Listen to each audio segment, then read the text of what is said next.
Matrayumpong nadakop kang personayes kan Daet Municipal Police Station, Police Provincial Drug Enforcement Unit, Police Intervention Unit, 1st PMFC, Camarines Norte PPO, Regional Intervention Unit 5, Police Drug Enforcement Group Special Operations Units 5, asin PDEA Bicol ang sarong pigko-konsiderar na high-value individual sa pigkasar na anti-drug operation sa Purok 3, Barangay Kamambugan, Daet, Camarines Norte, alas 10:30 nin Banggi kan nakaaging Miyerkules, Hulyo 3, 2024.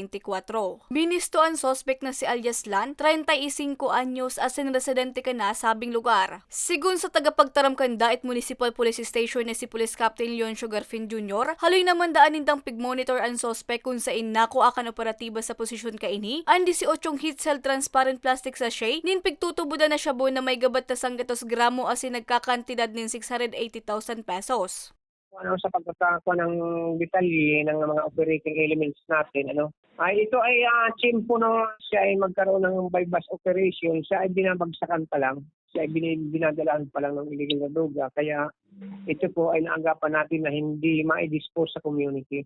Kasabay kan pagkakaaresto, ipinaaraman kay alias Lan ang sa iyang diretsos bilang akusado. Padagos may napigi-imbestigaran kan otoridad kung si Risay ang koneksyon asin sisay ang supplier ng illegal na droga kan sospek. Sa presente, nasa kustudiya pa ini kan Daet Municipal Police Station asin nahahampang sa kasong pagbalgar sa Akta Republika 9165 o Comprehensive Dangerous Drugs Act of 2002. Para sa mga baretang tatak Bicol, Regine Bue.